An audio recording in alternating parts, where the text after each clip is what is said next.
You are listening to the 312 Squadron podcast. My name is Nick Sperry. Hi, I am Manuel. And I'm Matthew Courser.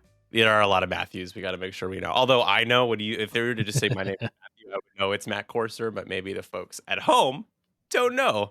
Matt Courser from the Bespin Benchwarmers podcast, we'll give them a proper shout out later, is with us. And we have a fun episode. Manny is finally back. He is out of the doghouse. We decided to let him have a little bit of sunlight for a moment. So he's back. Yep. Andrew, it's his birthday today. So we're just giving him the night off, and I'm stepping in with partial producer duties. So if you run into Andrew or have the chance to send him a message to say happy belated birthday, of course, when this comes out, it'll have been a couple of weeks, but that doesn't matter. There's no statute limitations. You can wish him a birthday in 6 months. Happy birthday. That's fine. Guys, we had another World's Open qualifier. I was actually in San Francisco. We'll talk about that. We have a lot of exciting things to talk about in this episode, though. Beyond me just somehow playing well at World's Open qualifiers for some reason, we were going to talk about the points changes, our thoughts on just the overall idea and outlook on points changes and balancing the game. And we're going to break down the T65 X-Wing in our second edition of Break It or Buy It. That and much more to come. Let's buckle up and get going. Upcoming events, X-Wing news, Las Vegas Open has been announced as an official World's Open qualifier. That's going to be in January, towards the end of the month. I will get exact dates for you guys and post it in the description for you. But that is, I've done LVO. Manny's done LVO. Manny, Vegas was your first time there. It's an interesting place. Slept for the tournament, but he played one round. It was a good experience. Matt, you ever been to Vegas before? I've never been to Vegas.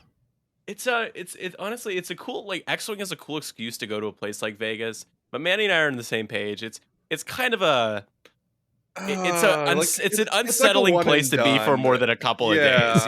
Yeah. Also, the fact that we stayed at the Bellagio means that I probably can no longer stay at any other hotel that's not the Bellagio. You kind of ruined for me, but Las Vegas is a place where it could get just wiped out by an asteroid, and nothing of value would be lost. Oh my god, that's my personal opinion on Las Vegas. Yeah. Well, not to be dark, but I don't know if you guys noticed. I just want to give everybody a perspective on why I feel this way about Vegas. Is that the horrible Mandalay Bay shooting? You guys remember that happened? I want to say almost a decade ago. It's been several years, but you guys remember that concert, that shooting in Vegas? Yeah, you remember that vaguely. Yep. So the Mandalay Bay, which is one of the oldest properties on the Strip of Vegas, they didn't close for more than a couple hours after that incident. In fact, the next morning, the casino was up and at 'em and open, despite them hosting a mass shooting. So if you want to know why, Vegas kind of grinds my gears and doesn't sit well with me, it's just, I thought I'd give you that anecdote as to why, But hey, go to the Las Vegas Open. You should do it. Yeah. Play some X-Wing. Yeah, when Las Vegas got hacked a week or two ago, I was like, that's pretty good news. I was actually kind of rooting for it. Just seeing all those slot machines just being completely down and having people wait in lines to get to their hotel rooms. I have no sympathy for that city. Yeah, I mean, I certainly would want to wait in an 8-hour line to just get into an overpriced hotel that I already paid for. But yes, it was one of those Jerry Seinfeld memes. It's a shame. So I believe the big thing about the Las Vegas Open, I've done it 3 times now, and I have had a great time. So I definitely do recommend it, especially if you can hang out with some friends. It's a cool experience. You're there for a couple days. You get to play X-Wing in Las Vegas. I mean, that's kind of cool. But it's one of the big deal is it's one of the last World's Open qualifiers before Worlds, which will be at Adepticon, of course, in March, the 3rd week of March. So if you're gunning for Worlds invite or just that awesome swag, those cool AMG prizes, that'll be one of your last opportunities to do so in the United States. Yeah, please go after we've trashed all over Trashed it. Yeah. Matt's just I haven't been there. I don't know what you're talking about. You're not missing much. So let's talk about Golden State Games. So I want to give a shout out to Foundry and Lux and Mitch Hurst and Daryl McMillian and a couple of other folks in the Bay Area for putting together, honestly, probably the nicest event for X-Wing I've ever been to. We played in a full restaurant and bar. Ooh, nice. Had the whole place That's set really aside cool. for us. They had a bartender for us. I didn't really take advantage. I don't like to drink while I play X-Wing. I don't know about you guys, but there's a lot of stuff going on. We in should these definitely games stream these days. ourselves one day. Just like every time, Drunk every X-Wing. time something happens, we just like take a shot of something, or we take a sip of a drink. No, I don't know what every that time we have to thing mark would a be. ship. That can get It bad would real just be. fast. It would progressively get worse throughout the entire stream. How about you play a game of Scramble and there's a shot glass on each one, Dude, at each point, and then when you scramble, your opponent has to take the shot of the point you scrambled. we'll both be passed out by the end of the game, and the stream would just be you and me, just like sleeping. Well, And like I think Khalid that and would Maya violate. Just, oh yeah, Just- that'd probably Twitch's violate terms of Twitch's service. Yeah, you're right. I forgot about that. What do you think, The Matt? Would funny you join thing. us for that? Oh yeah, for sure. I love to drink. Give me the commentary. Yeah, you can narrate. Oh my god. Yeah, we had a great time, Matt. When you were here, we had a good time. I got to see adult water version of Matt Courser, and it was a good time. It was a good time. I had a good time It was, yeah. Looking forward to doing that again. Round 2 coming up in a few months. for sure. But back to GSG. So Foundry and Lux was the name of the venue. It was in South San Francisco. It is, again, the nicest venue that I have had the pleasure of playing X-Wing in. And it was same structure. It was a day 1 of Swiss, 5 rounds, and then it was 2 additional rounds of Swiss for those who played well enough, who went X and 1. You could go 3-1-1 or better, and you would be able to play in day 2 of Swiss. And then it was a cut to top 8, not top 4, like at Gen Con. And I was able to make top 8. I actually looking at List Fortress right now. Apparently, I'm number 4 overall. Yeah, I saw that. Good job. Thank you. I mean, I was like, okay. I lost in my top 8 game, but Empire with some really good representation. I think this is we might not spend too much time talking about Golden State games, but it's clear that Empire made a very strong showing at this event and all the way to winning the entire thing, which is not a surprise, but I think we were surprised to not see Empire represented as much in their earlier going, right? You know, with the bombers and everything. I think people were saying, oh, Empire's going to be super good. And they're showing up, but they didn't perform to this level until now. Yeah, I'd agree with that. Yep. Yeah. Same. Yeah. So we'll just do the top 8 lists real quick. I just want to make sure you guys have this pulled up on your end before I call one of you out to read off the lists. So do you guys have List Fortress open? I do. Yep.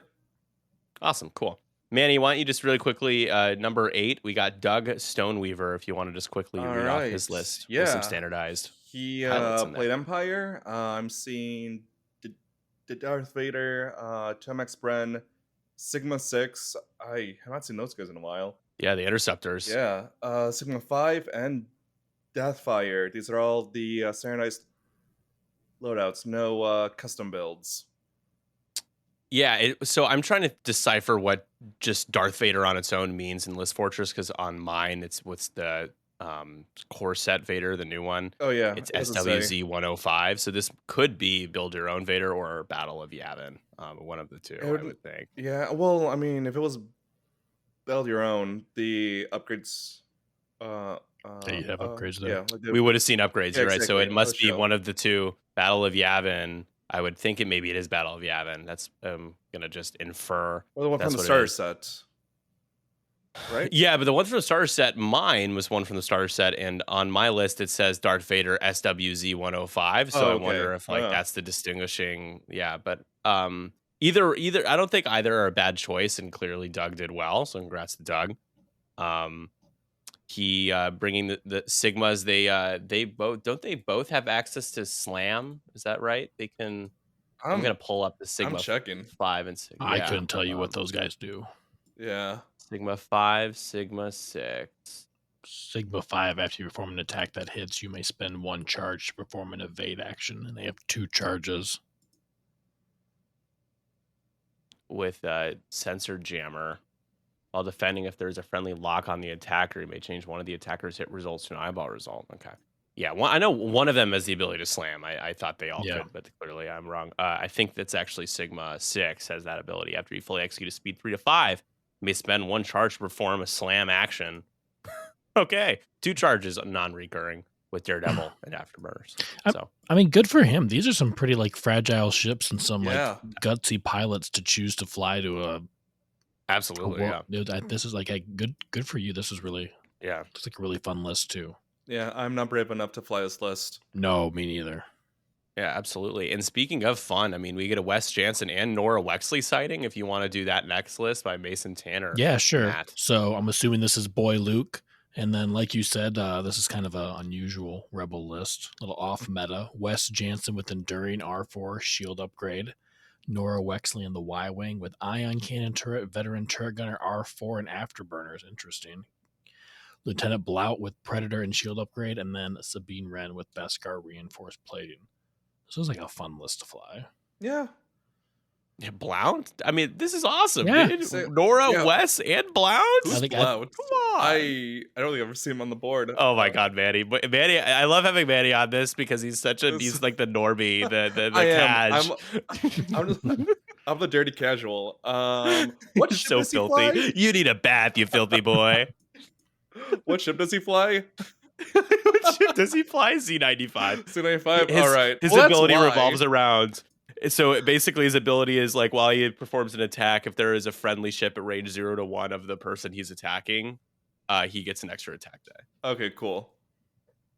So he was really good in like Rebel Swarms because he would just throw people at your opponent, and Blount would just take pot shots, 3 attack dice, or 4 attack dice at range 1. My God, he has 11 loadout. That's ridiculous for a Z95. Yeah, it is. It's I mean he has a shield upgrade, so he dies in 2 shots instead of just 1. Yeah. Oh, it's You're fun though, basically man. like a N1 starfighter at that point. Yeah, good for you, Mason. I'm proud of you, Mason. Yeah, good for you, job. man, for doing really well with this. This is a fun Rebel list. Yeah, congrats. Wes Jansen with Enduring. I think Wes Jansen has fallen out of favor because of the weirdness. We'll talk about more of this at Break It or Buy It, but how a lot of the T-65s have lost access to a torpedo, or the just loadout doesn't support it. Yeah. And also because Luke is like the same cost as him. Yeah, and his ability is really good, but you jam after everything is spent or has the chance to be spent. So it's a little. Sometimes it doesn't. It's not as powerful as it could be, but still a good ability for sure. I'll take number 6 because I got to give a shout out to my boy Joe Churchman. Joe out of Portland is one of our OG Discord locals, as I like to say. He joined our leagues very early on when we first started doing them like 2 years ago. He is a league champion. He's a great guy and a very good X-Wing player, and he is a Scum player through and through. And my man not only brought Scum, but he made top 8 with Scum. And so I was joking with him. I said, before this tournament started, Joe, there were 6 factions in the game, and you proved that there's a 7th. So he brought Fen Rao and the good Fen Rao, although Rebel Fen Rao is very good these days. But this is Stonks Fen Rao with the extra dice with Beskar reinforced plating, Mandalorian optics, Fearless, and Predator. He's got Old Tarok. Old T has always been a fan favorite. X-Wing players, especially Scum players, we love Old T with Beskar, Crackshot, and Fearless. And then we've got Dirge. We often forget that there is a Scum Dirge, but there is with false transponder codes, proton cannons, and marksmanship. Lee Mackay with R4, B11, and Plasma Torps. And then Bosk in that Z95 with Lone Wolf. A 5-ship list. It's honestly the Swiss Army knife list, and that Swiss Army knife blade can get real long and hurt real bad. And he proved that he's, in the right hands, that these guys can do a lot of damage. So, Matt, what are your thoughts on this list? This is like a fun list, and one that I am like, man, 2 Fang fighters. I'm not brave enough for that. Yeah. It's awesome. It looks like a lot of fun, that though. Scum made an appearance. They've had it rough. So, take what you can get. Yeah, absolutely. You have good initiative coverage. You have the only low initiative is Bosk, and I mean, define low initiative. An I4 is like middle initiative. He's only like 2 points? And 2 That's points. fine. He's worth nothing. Who cares? Yeah. So I think that's what helps Joe. Yeah, Joe is helped a lot by he's kind of initiative kill proof with this list. Not a lot of There are plenty of I6s in the meta right now, but there's not enough for you to be worried about you bringing a bunch of I5s. I mean, I did it and it was fine. And he's got Fen, so he's got that I6 piece in there anyways. Yeah, he needs so yeah, congrats to Joe. Yeah, I believe he lost to Casey Kenneth Lyon, another really great player in the community. He lost to 5 T70s, so it knocked him out. Huh. So, yeah, Manny's like, huh. Manny, shut up. Your list is boring. Noted. Matt, why do you take Joe Vincent? I played Joe top 8, and I lost by just a couple points in the last round. Great guy, great player. For sure. So we have Blackout, Sensor Scramblers, Prockets, Lone Wolf, Kylo Ren, and the Whisper with Jamming Suite, Instinctive Aim, Predator, Mag Pulse, and Optics. Hughes in the SF with Proud Tradition, Pattern Analyzer, Special Forces Gunner, Malorus in the FO with Cluster Missiles, and then Gaelic in the FO with Heavy Laser Cannon and Proud Tradition.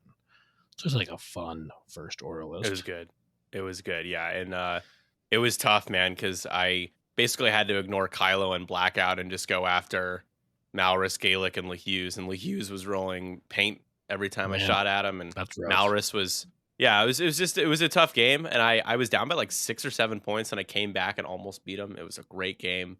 He didn't have his World's Invite, and he didn't have, so I honestly, I made a calculated decision in the last round. It was just it came down to a single dice roll, didn't fall my way, and I just shook his hand and said, "You deserve it." Like, it's all good. It was a great game. So Joe making it to number 5 overall. He made it to top 4. He was just one win away from final table. First order, not as strong as the meta where we had a world champion win with it, right? But I'd still say it's still very competitive, right? Yeah. That's how I define this faction right now. Yeah, there's still a solid faction, and you have to watch out. Like, this is a really solid list, and there's like the fun thing about FO is I like this list, but I'm also like, oh, if I don't want Blackout, I can have another. There's a lot of options in first order. If I don't want a Gaelic, if you really want, I could split a couple of these ships up and make them Scorch and DT, and it would still be a viable list. There's a lot of flexibility in play styles in FO right now. Yeah, and if you are a big FO player, then it is nice to have that. I think some factions, even if they are good, struggle with that plug and play opportunity. You're either doing it right or doing it wrong. But with FO, I don't think you can really do it wrong. Per se. Yep. So, yeah, and it's awesome. Nice that they're in a place too where not every competitive FO list needs a Kylo Ren. Like, they can do well without Kylo. Yeah. Next, we got the biggest tool of the tournament, an absolute hack. Yeah, let's see. Nick Sperry sounds like a complete jerk. The biggest douchebag to ever step foot in an X-Wing tournament. Let's see. I'm checking Nick Sperry. I'm checking the notes of the show. Empire wins and Nick is cool under GS. I didn't write that. GSG you wrote breakdown. That. You wrote that, bro. You think I'm cool? I brought the exact same list I brought to Gen Con. Starter set Vader, Merrick Steel with fire control shield upgrade, Tomax with Sat Salvo, Barrage Rockets, Bomblet Generator, and then the boys, Backstabber and Mauler. So all I5s and an I6. It's a good list, Nick. Yeah. Oh, it's weird because the TIE fighters just kind of sometimes, they're just there and then they like show up and you're like, whoa. I rolled a natural 3 hits and a crit into Oddball, the Arc, with like Mauler, and I was like, oh, a TIE fighter just did that. Okay. All right. TIE fighters. And for some reason, it's always those two that just rolled paint. I was playing with Frankie like a week ago, and he just got the Bell of Yavin pack, and those 2 ties with no mods just rolled crits and hits. I'm just like, why? These ties should only be shooting 2 dice, and they're just rolling paint every time. It's like the the Interstellar meme when he's like banging on the back of the bookshelf. It's like, no. It's like trying to stop Frankie from buying Battle of Yavin. I blame you. Yeah. I mean, it's your stuff. You let me borrow. Manny let me borrow Backstabber Mauler. I'm still holding on to it. It is a good. I think it's a list that on paper you're like, oh, it's fragile. It's dice dependent. And here's the thing. I like both of those things. I like the challenge of having to, the high risk, high reward, because the ceiling with this list is very, very high. And I think the floor is pretty elevated as well. It holds up and it's proven itself. And Merrick, I really just love being able to play Merrick. He's Yeah. great. 4 points. He's awesome. So yeah, there's the douche himself. Number 4 overall. I got my range rulers back. I gave away my first set. All I wanted at the event was to win them back, and I made that happen. So I'm happy. Good job. Lost in top 8. Yep. I'll do Kenneth's list, and then I'll throw it to you two for the last two. So KC, he brought 5 T70s. I like the build out. I'm curious, Manny, what your thoughts are on this. So I'll read it out for you. He's got LO with R6D8 and Crackshot. Temin Wexley, this is the boosty Temin Wexley with shield upgrade, marksmanship. Carcoon with afterburners. You don't see Car a ton. Jessica Pava. So there's Jess with BB Astromech and Paint. And then we got Nimi with Ferocity Paint and M9 G8. Oh, Manny. Yeah, so impression of this list. Yeah, so I kind of ran this list when the recent points update came out, and I'm a fan. The upgrades are basically what I would use as well. I did swap Amy with oh my god, I'm completely forgetting that one pilot's name. The one Kai. that jumps over people. Yeah, Kai, Kai due to the higher initiative. But I mean, yeah, a solid list. It got 3rd place, so what do I know? No complaints here. It better not be. Yeah. Or I'll find you. I know where you live. I'll let Casey know. Matt, what did you think of this? I mean, 5 T70s, I think, has always been maybe something that is viable, but hasn't wowed anybody really. I can't say that I've looked at every single tournament that on List Fortress, but what are your impressions of this? Yeah, I mean, it's a solid resistance list. It's something you have to kind of anticipate being there. It's kind of like it's a gatekeeper list for sure. But I mean, it's been performing. Top 4 is pretty good. I mean, I would personally probably cut some of these T70s for maybe like Lulo or Kaz or Zori, but I mean, 5 T70s is still it's a pretty solid resistance list. Lots of 3 dice guns. Mm-hmm. Yeah, and not relying on heroic. So Casey hoping his greens are solid. Yeah, I totally forgot about that. No, you need heroic because you suck. I'm a scaredy cat. I put heroic on everything. That's why I swapped Nimi out with Kai, because Nimi can't take heroic. Yeah, that's why. Yeah, gotcha. I'll do. Okay, so Manny, why don't you do number 2, Jordan Madrid, who brought a couple generics. Yeah, Black Squadron Ace. They're the I4 TIE fighters, correct? They're I3. Black Squad I3, yeah. I3? I knew that. Okay. So yeah. So two Black Squadron Aces. They have Darth Vader. Not sure which one. Then I believe I was next. I think it was starter set Vader.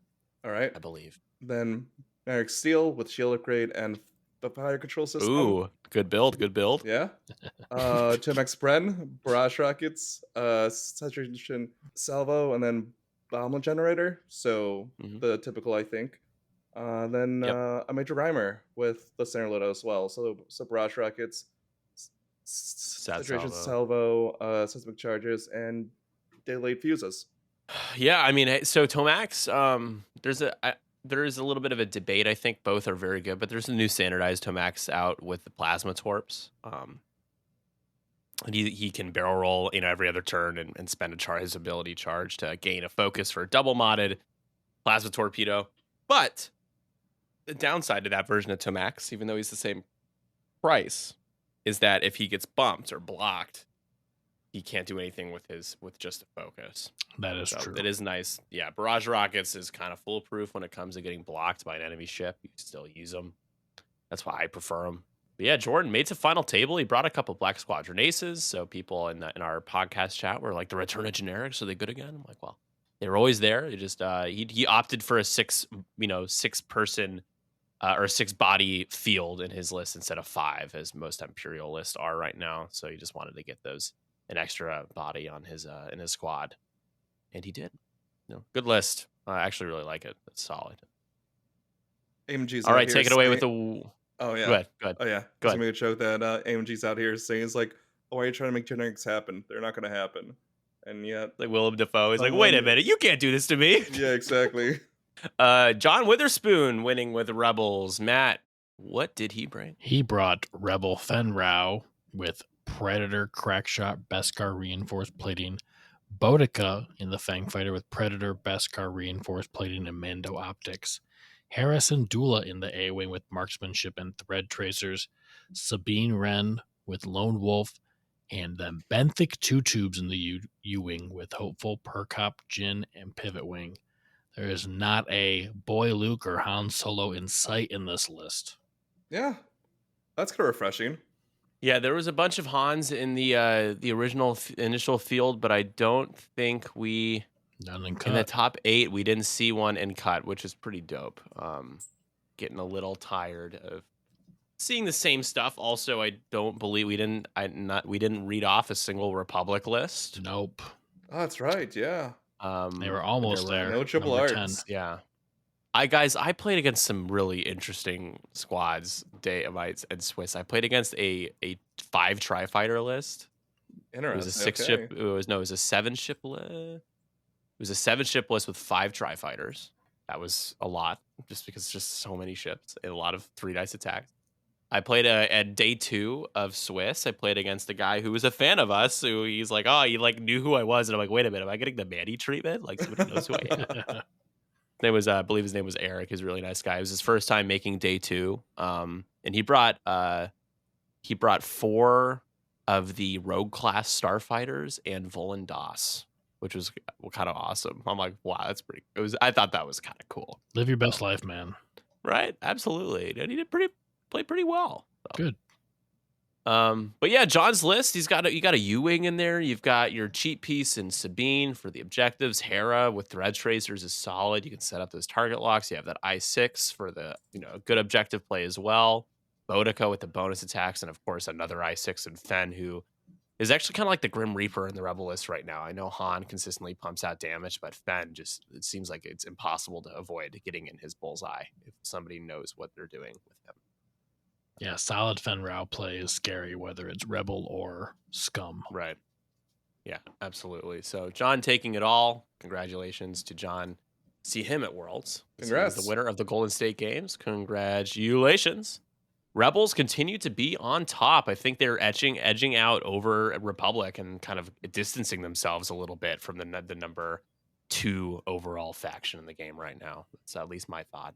All right, let's move on. It's time for X-Wing, Break It or Buy It. What is Break It or Buy It? Well, it's a segment we do here where we pick a chassis in the game, usually a ship that doesn't get a whole lot of love, and we pick a few pilots who you don't see very often, and we either break it by changing their ability, like in errata, or their loadout, or we buy it at a different cost. So let's say, that pilot's too expensive at 5, but I'd buy it at 4. So, guys, I'm going to start off with Thane Kyrell. Matt, I'm going to have you do Thane Kyrell. I am going to pull up his ability and read it while you pull it up on your end. So Thane is an I5. He's 4 points in the T65 with an abysmal 8 loadout. His ability is while you perform an attack, you may spend 1 eyeball hit or crit result to look at the defender's face-down damage cards, choose 1, and expose it. Matt, are you going to break it or buy it? Thane Kyrell. I'm going to buy Thane Kyrell. I like Thane Kyrell a lot. Okay, and what would you buy it? Would you buy him at the current price, or would you lower him down to 3 points? I would love to lower him down to 3 points, but I think I'd take him at 4. I think he's a sleeper hit that nobody's using very often because I think Boudica's nice, but I think Boudica and Thane, I think you could start building lists there too. Yeah, I mean, I don't disagree with him at 4 points, but I do disagree with the loadout. I would be more inclined to break it and give him like almost double the loadout, maybe like 6 more points, but that's just me.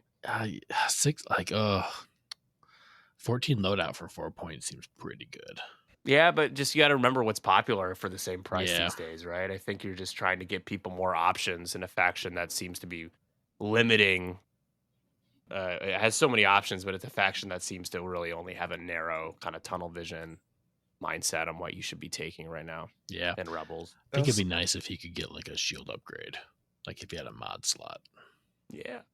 There's also a chance that say, like he might just play through a game and not even use his ability. Like it might die beforehand. Like I don't think he'll be activating his effect. Yeah. In like the first or second round. So like the challenge He was is like, often try to keep him compared to alive. Merrick. He's often compared to Merrick when they both had a round. But now that Merrick's 3 agility and you can put a shield upgrade on him, he's more likely to get his ability to proc than Thane. Yeah, I mean, marksmanship, mag pulse, R3. Like, I don't think that's a bad start to him. Yeah, I'm like he's I5, which is pretty good. I5 is a pretty good pilot ability. The question is like, would you take him over, let's say, Cornhorn, which is like also the same cost? Yeah, and Corn's not featured in our list here just because Corn is actually, I'd say, one that you will be more likely to see if it's not Luke on the table. Yeah, Thane's interesting. I mean, we can all agree he really doesn't get played much, at least at tournaments. So yeah, I'd say buy. I think I agree with buy it. Manny, would you like to take Biggs or Levon Tenza? I'll take Beggs. Beggs Darklighter. Build your own. All right, gonna try to find him. Yeah, your own. Gotcha. All right. Yes, 18 loadout. Wow, I had no idea. Loadout. He has 5 points. 5 with 18 points. Loadout. That's a very hard initiative sell when 3. Luke is Luke is also the same cost. Right. His ability, while another friendly ship at range 0 to 1, it defends before the neutralize result step. If you are in the attack arc, you may suffer 1 hit or crit to cancel 1 matching result. So his shtick is like helping out his teammates, right? But he's I3. He's the one that's gonna need help, I feel. I mean, he's a sponge for 5 points. It seems like a massive waste of yeah, points. It's like give your opponent 25% of their win condition. And even with 18 loadout, I don't know if I would ever pick him. All right, well, this is why we do this segment. So break it or buy it. Are you buying him at a cheaper price, or are you gonna break it? God, I would break him. I would maybe put him down to 4, but like it's kind of hard, right? With I3, I mean, what is the appropriate cost of a ship that might not be able to shoot in the first round because it just gets destroyed in like a so you would buy him, you would buy it at 4 points, maybe. Maybe, but like it's still kind of hard because I don't know. I'm like it's like a pretty good chance that he might die in the first round, and like what's the correct cost for that? I don't think there's one. What do you think, Matt? I'd throw him in the trash. Like Biggs is still suffering. Biggs is suffering from first edition. Like there's a few pilots in this game who like are paying for the sins of their first edition, and he is one of them. So why don't you enlighten the folks that maybe didn't have to deal with the hellscape of first edition Biggs? Yeah, so first edition Biggs was just, if you could shoot Biggs, you always had to shoot Biggs. And that doesn't sound like a problem, but there was like a million ways for Biggs to not die and for his friends to just wipe you off the board. Pleasant.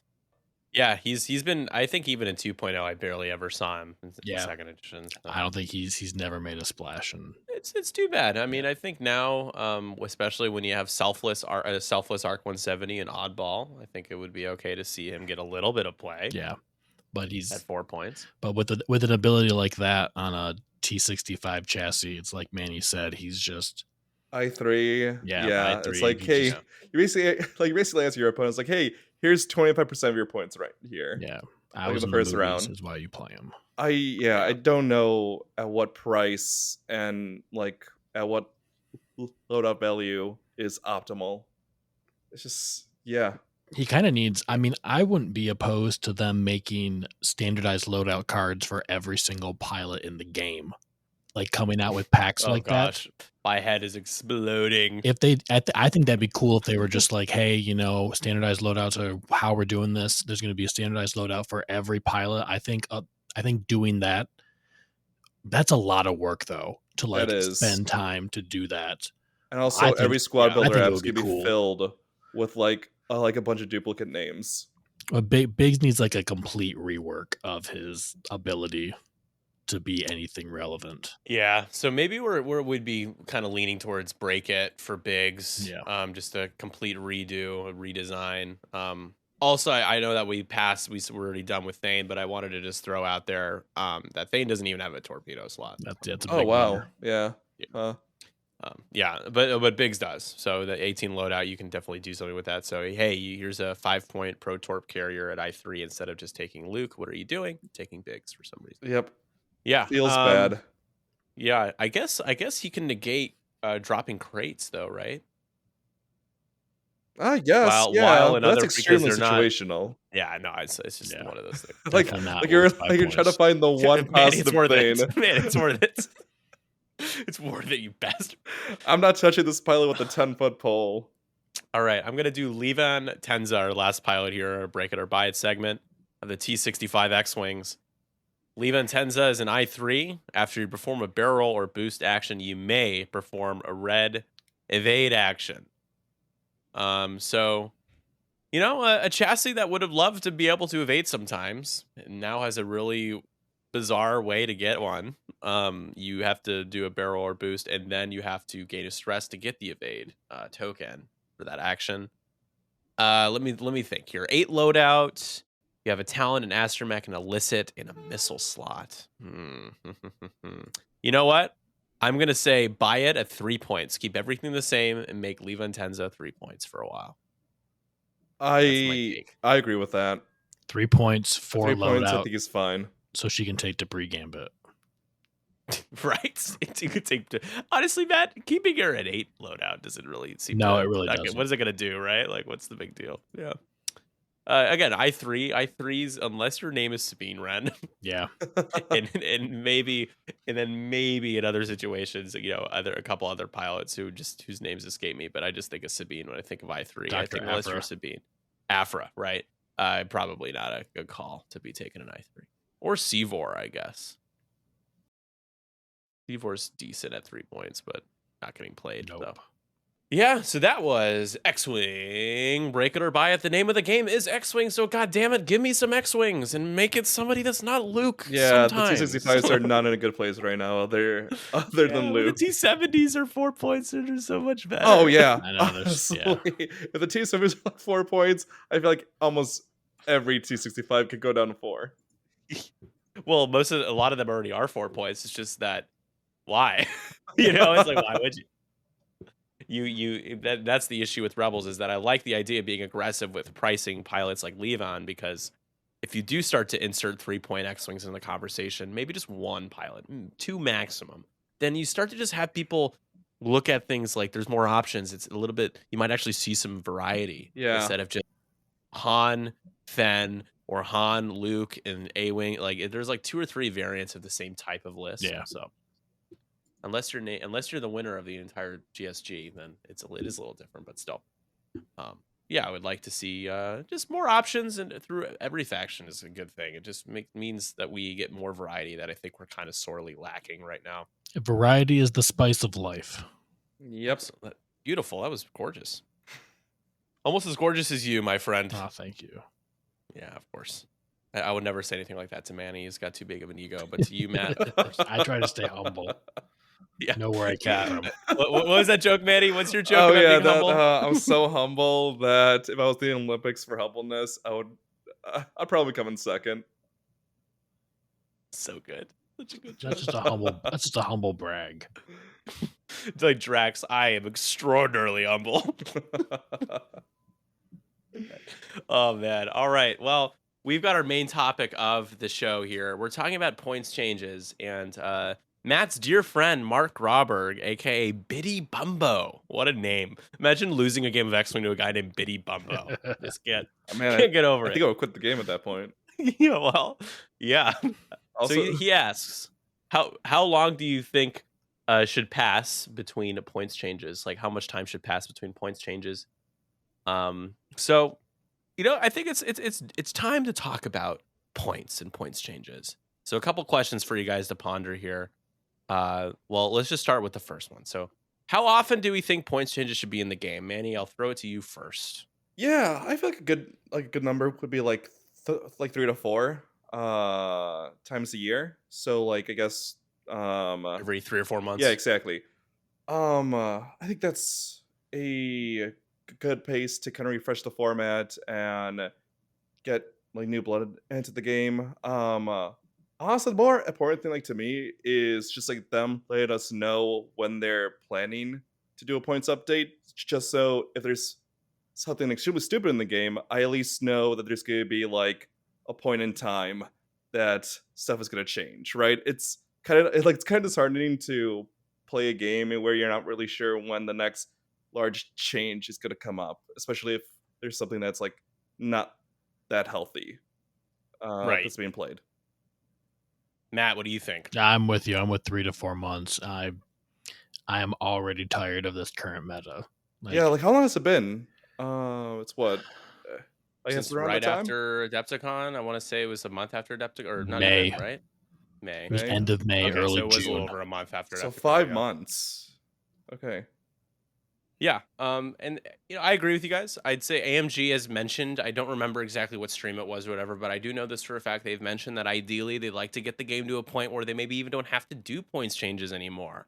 I don't like hearing that. I don't think that's the way that you should approach this game, whether or not you plan on and selling new product for it or not. I think it should always be supported at a baseline level of at least just some tweaks and some meta shaking things. In our interview with AMG, Will Schick mentioned that he liked the idea of kind of shaking up the meta and kind of, really just making it different and making people have to think about how they list build. So not sure if that's still something that's realistically achievable for them. I hope not, actually. I hope that isn't something that they can do. Because I think the game will be solved by that point, and it will no longer be supported from an OP perspective if they don't change the points anymore. Yeah, I totally miss the fact that they brought up that like the optimal goal is not update points. I get what they're trying to say, but it's a little alarming. Yeah. I like I think they don't realize what the actual their intent in saying that. I feel at that versus, point they're kind of what like, the hey fallout guys, the is. game is on life support. We can't support this anymore.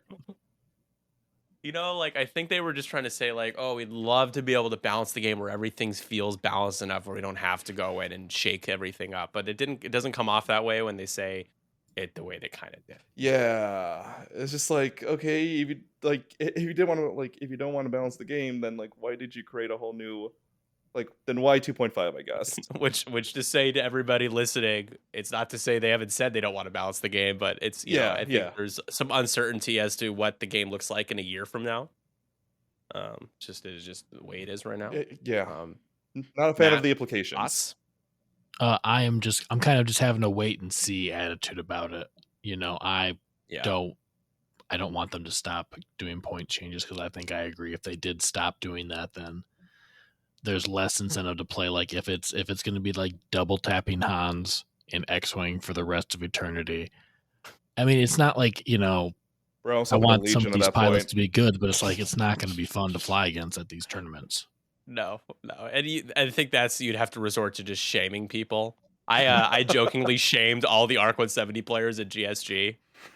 I was like, look at us over here not playing ARC 170s. I'm like the losers who decided to bring 3 of them. Just everyone knew I was joking, but there was a little bit of truth behind that sentiments when I was saying that. Yeah. Just maybe just shame people. Yeah, not doing points updates. How would you make the game feel fresh? Other than release a new product. Unless they don't, I think that'd be pretty heavy with the ban hammer.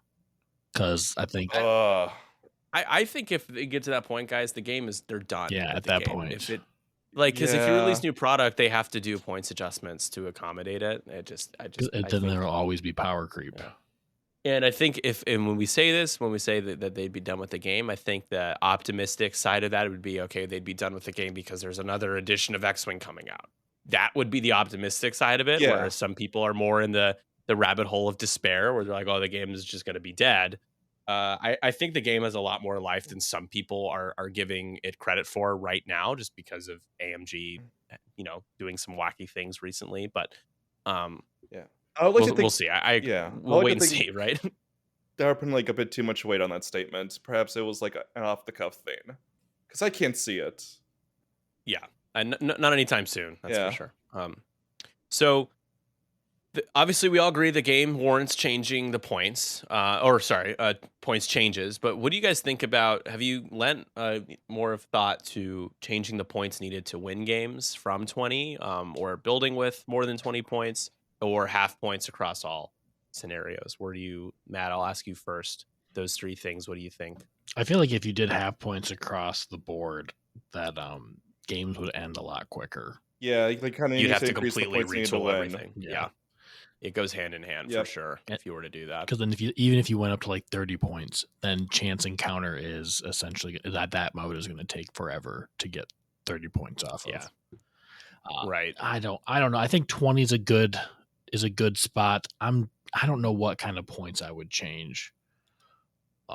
With it'd be nice because there are a few pilots who would be good at like a 5.5 and not a 6. Like I think like the boy and pay to win Vader are good 6.5 ships, maybe not 6, but then that's a lot of like extra retweaking to the points format. Yeah. Yeah, it kind of comes down to the fact that there's like a lack of granularity.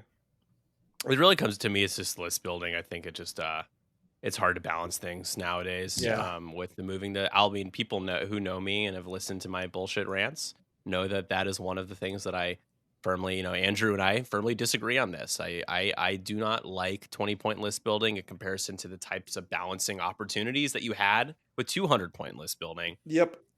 But we know AMG and I don't see eye to eye on that, and I think a lot of people probably are in the same boat where they're like, oh, I would prefer being able to do soft tweaks versus more hard nerfs to things versus kind of having to just basically decide, oh, even though this maybe doesn't deserve to be increased by a point, we're going to do it, and it's going to be out of play for a while. Yeah. What other choice do you have? I've only played 2.0 like for a week before 2.5 came out, but it feels as in 2.5 there is less viable pilots and chassis. Am I wrong about that? People disagree on that one. I actually think that you're correct with that assessment. Or some people will say, well, no, it's just more obvious what's good and what's bad. I think that can be true. While also, I think that what you said can be true. Where, because like a bad pilot in 2.1, I mean 2.1 in right. in 2.0 would be okay if it was like extremely cheap, right? But if it's the same price as other other competitive pieces, then like why would you ever choose it? I mean, there's definitely some 2.5 losers out of the out of the ships. Like scimitars were only ever good when there was double Dooku degeneracy. Like Sith infiltrators have not been on the table in a long time, and there's just been there's a couple other ships that just struggle. Like I know a lot of people hate the Nantex, but Nantex are very obviously a 2.0 ship, and they do not make the transition to Scum is a 2.0 faction. Scum is a good example. They've struggled real hard with the entire 2.5 transition because they've always been good about being kind of solo, lone wolf type mercenary faction, and that was great for 2.0, but you can't really have that kind of synergy work for you in 2.5. Nope. Yeah, for sure. So what would you guys think needs the most attention of the three when it comes to the winning threshold, list building, or half points? If you had to pick one of them, which one do you think should be worth at least looking at more, even if they don't change it?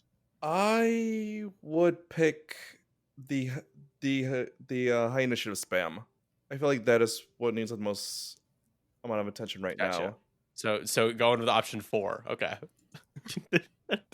That's funny. I was like, I list 3 of them. Like, which one of the 3? You're like, I'm gonna pick the one he didn't mention, which is totally fine. No, I think that's fine. I think high initiative spam is actually a worthy topic of conversation. So yeah, it's there's definitely a lot of I mean, Rebels don't spam as much high initiative with the A-Wings and Sabine, but it's kind of an outlier because they just are so cheap. It doesn't. Yeah, I was gonna say like the only outliers are extremely cheap ships or the standardized loadout ships that have like pretty good loadout and are competitively priced.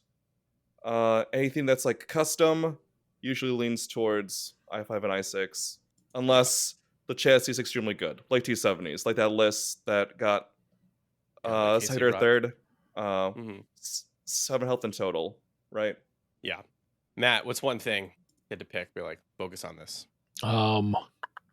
I think they do need to do something with half points. What is, I don't know, but Yeah. I do think that because there's a lot of games where, man, like Luke One hole. squirreled away on like 2 points. Like I feel like I earned something from that, but there's just I don't know what to do because it seems weird to have 3 scenarios have 30 points to win, and then one scenario is only 20. So Yeah, I don't know what the right balance is, but I'm not a game developer, so I don't have to worry about that. right. Yeah, we don't have to worry. It's not our jobs. Yeah, I mean, points fortressing was a topic when you had a bunch of eight pointers, and Oh, yeah. that, which is a lot of points to build a list with. But now that there's 7 with the same loadout, I think that points fortressing it might be even worse, just because if you do finally kill them, you get less points than you would have a few months ago. Yep.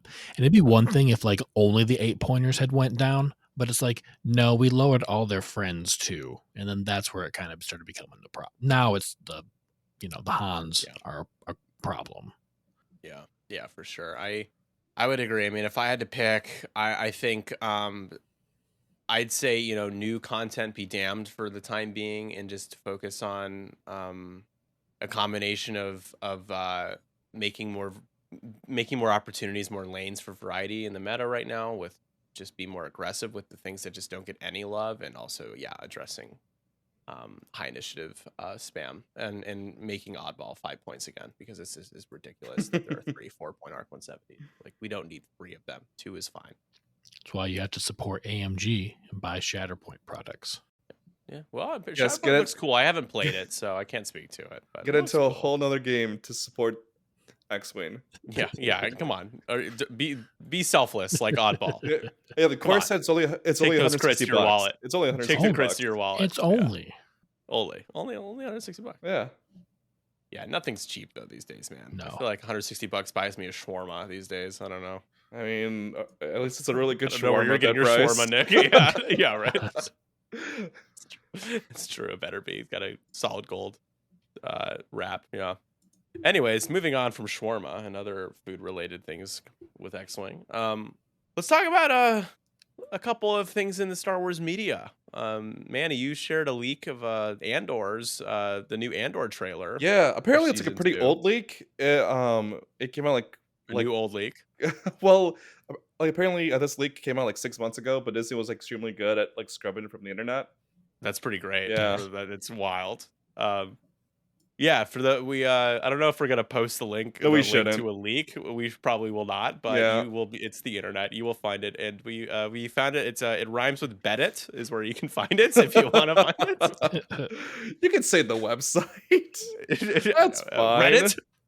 We're not gonna get sued by Disney.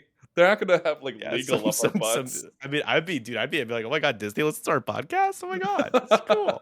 Honestly, it's more of a compliment. Oh, you're suing us? We're honored. We're that famous. You have heard of us. You have. Do you know who we are? Do you know who I am? You are the worst Matt, podcasters I've ever seen. Did you see the trailer? Yeah. Well, did you see a trailer? I did watch it. Yeah.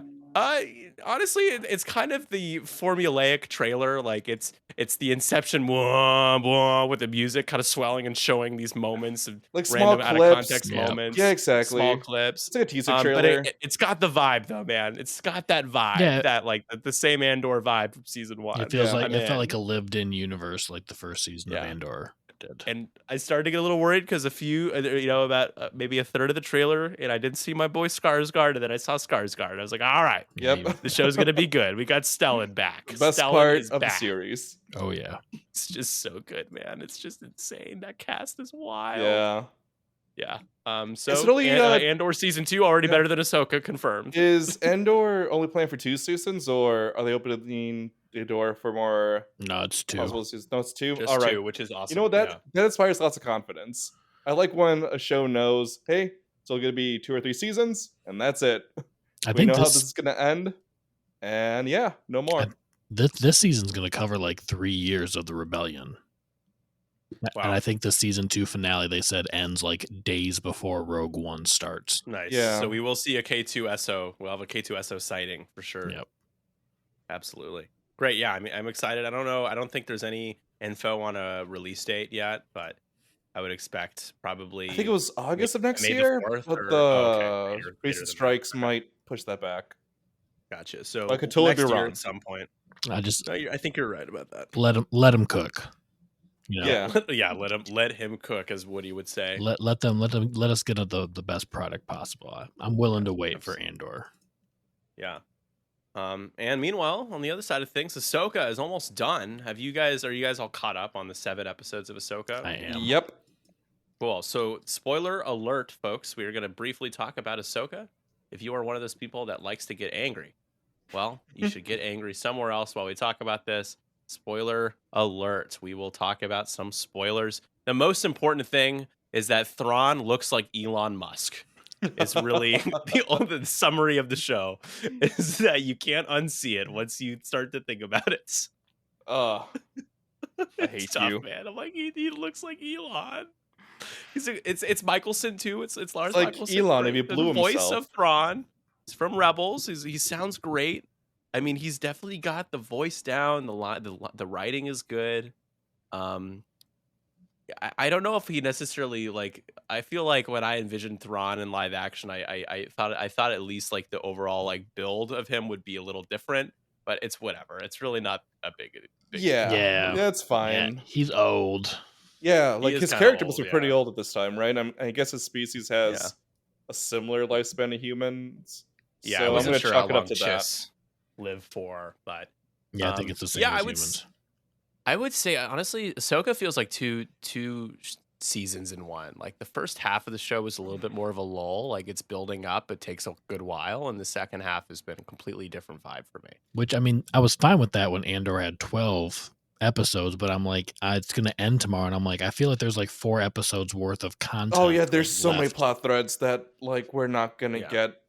Like I hate that. to let's give me in the second season. I mean, Balin Scroll, right? We don't know what he's after.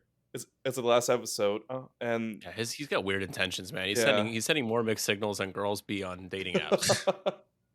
he basically told us it's like, hey, later, go Yeah, deal with you're Ezra gonna and be on your die. own. Well, yeah, I don't think we're gonna get a conclusion to his character, which is sad because the actor passed away. And if I had a nickel for every Star Wars actor that passed before the story of their character actually got resolved, I would have 2 nickels, which is not that much, but it's weird that it happened twice with Ray Stevenson I love that joke. and Carrie Fisher. But they had to recast him. I don't see. Yeah, they have to recast him. I actually think they should just use outtakes from season 1 and just build scenes around his outtakes like they did with Carrie. Oh boy. Matt, what are your thoughts on Ahsoka? I've liked it so far. I wasn't a big fan of the first 2 episodes, and then season 3 I started to enjoy it more. Kind of just like have to compartmentalize it from Andor now because I really did enjoy that a lot.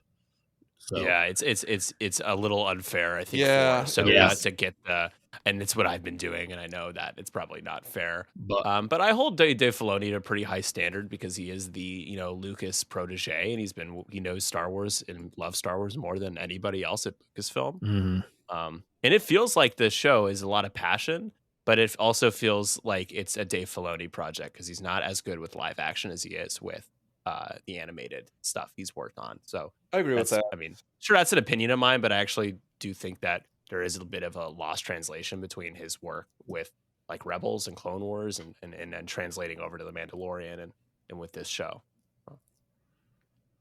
Yeah. Yeah, I mean, some takeaways. I think this show is probably for me battling for second overall with Obi-Wan, and I know Obi-Wan had a lot of problems for a lot of people, but it's really not that bad of a show. I think I'd put it around in the same ballpark as Obi-Wan, as one of the better shows that we've gotten. Those last 2 episodes really do carry Obi-Wan. Yeah, I mean, there's a lot of sentimental vibe. I mean, there's really only, I think, one episode worth of stuff in Obi-Wan that people really dislike, like really hate. And I think that's passable for an overall show that I think executed its goals and made people feel like, like they were watching Ewan McGregor as Obi-Wan and Hayden Christensen as Anakin again. Like it did capitalize on those things. And yeah, there's some great moments. There's some, I think the highs are higher than the lows are low for Obi-Wan. All right. I agree with that. I didn't like it. You did not like it? No. Yeah, I'm trying to remember. Like, it's a little. It is more forgettable than I would like. I can't remember what happens in every single episode. The chase scene with Leia, that was kind of bad. Sneaking and then her out. The trench coat. That was just like, what are we doing here? For me, it benefited a lot that Boba Fett had come out like months before that, and I'm like, oh well, at least it's like that's the lowest it could go. Yeah, there was some stuff I did like in Obi-Wan, but overall, as an overall product, I was not the biggest fan. It did. I did shed some tears by the end of the show. Yeah. Like my dad also was crying a little bit, and my dad does not have the same love affair with Star Wars that I do. But he, my dad is the one that got me into Star Wars, and he had some, an emotional response to the end of that. Nostalgia and sentimentalism was on Obi-Wan's side in that show. Like you didn't get the same kind of thing or luxury with the Book of Boba Fett.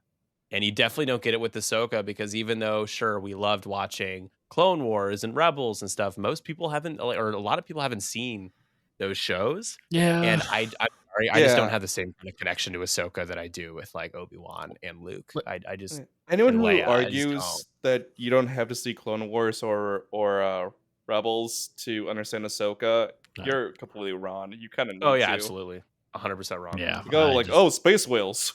Where did that come from?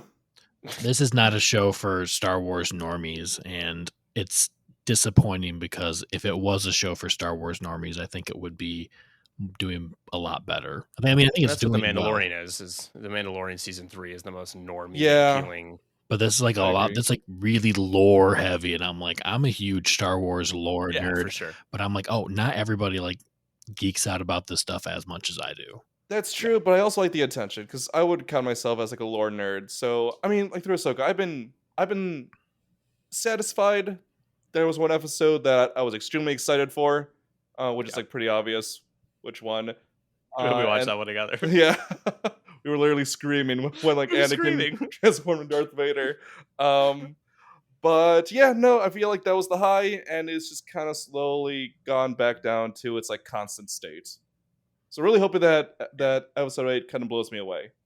Can we agree that Sabine could have at least been better, like written Sabine, in this show? Yeah, she's a very frustrating character. We don't know what she's been through since the end of Rebels. It sounds like her family died when Moff Gideon glassed Mandalore. But Matt, why are we doing anything with this? Isn't that more important to like at least mention in the show beyond like once at the beginning of the show? I mean, I don't know. Like you would think so. But it seems like he doesn't really know what to do with her in live action. Her character has probably been one of the biggest downsides to the show, I think. I mean, it's probably expensive for her to jump around and blow up ships with thermal detonators a lot. Yeah, but I mean, like her character can change in season 2, because an example would be Ahsoka in the Clone Wars, right? Like when she was introduced, she was pretty annoying, pretty unlikable, and then as the series went on, everyone loves Ahsoka. So I mean, there's still. I mean, my criticism has just been dullness. It's not so much like, oh, this person like. I mean, to me, and I actually dislike how much of a traitor she has been in this show. Oh yeah, so like to me, it's just like you basically threw times. Yeah, like you basically threw the entire galaxy under the bus like for a booty call. I don't think I get behind that. I'm sorry. But she thought Ahsoka was dead, so it was okay. I don't think she would have been able to destroy that thing anyways, though.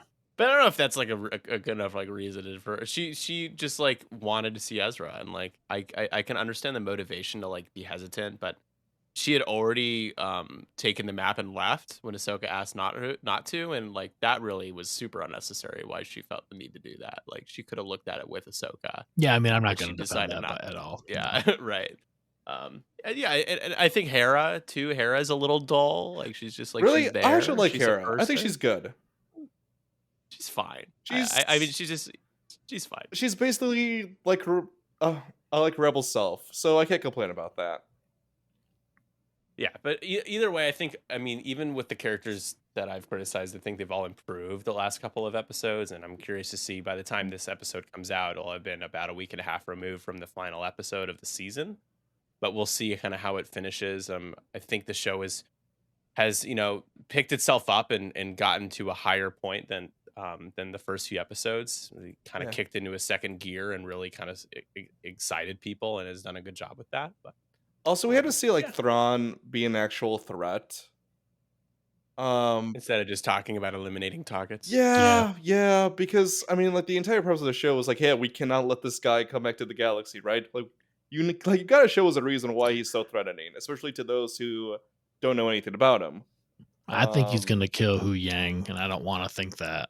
Oh no! But like someone close to them has to die. I think he's gonna come back to the galaxy, and those 3 capitalist ships that were on Cetos, I think it's gonna be like a 3v1. Everyone's gonna think like, oh, it's like a half destroyed Star Destroyer. This should be easy. And then he does some strategy that totally wins him the entire day. You know what's gonna happen at the very the last episode? He's gonna be like, I think I have a new name for my empire. I'll call it X. God. And then he's gonna pull out his sink and he's like, let that sink in. Just ruin the franchise right there with just like 5 seconds. Oh man, it's the season 8 finale is directed by your favorite Rick. Rick Famuyiwa. No, Wait, bro, it's already bad. Who? Rick Famuyiwa is like the worst director of like The Mandalorian. Which episodes did he do? He did the Prison Break one. He did the Jawa one. He did the ones that people are like, I didn't like this. All right. He did season 3. He did I think he did one episode that was actually not that bad that I was in denial when I saw his name pop up. Like, that's not actually, there's no way he actually did this. You know what? At least it's not the Spy Kids guy. Yeah. Maybe he's gotten better. Maybe he's been coached. Yeah. Yeah, but yeah, we'll see. I'm excited for we're gonna have another bit of a lull between shows. But Ahsoka's been fun. It was just a little slow for me. But again, yeah, if you haven't seen Rebels or Clone Wars or you don't like it, I don't even know why you bother. Just because it's just so reliant on you feel taken care of if you're a fan of those shows with this show. Oh yeah. Yeah. All right, real quick, guys, before we wrap up here, we've got a couple upcoming events. The Windy City Trials Turkey Trot Store Champ is November 18th at Good Game Chicago. Come and join us. We'll be there streaming, and it will be a lot of fun. And then PAX Unplugged, December in Philadelphia, Pennsylvania. It's the 1st through the 3rd. That will be a World's Open qualifier before the year wraps up. Matt, want to give a shout out to the Bespin Benchwarmers here? Sure. I am a co-host of the Bespin Benchwarmer podcast. You can find us on Spotify, Apple Podcasts, just a meta-analysis, tournament analysis, just a general fun shenanigans over there. Absolutely. Thank you, everybody, for listening to this episode, and thank you, Matt, for joining us tonight. Really appreciate it, man. Always, anytime. When we return, Andrew will be back with us, and we'll continue our meta discussion. We'll offer some new player advice and much more. Be sure to follow us on Facebook. Check out our YouTube channel for edited content that we post there. We have our Twitch channel, of course, 312 Squadron, and be sure to continue to and join our Discord so you can continue to follow us on updates with our podcast here and much more. We appreciate you all, as always, for listening to the 312 Squadron podcast. My name is Nick Sperry. I am Emmanuel. And I'm Matthew Corser. And we will catch you all on the flippity flip. All right. Goodbye.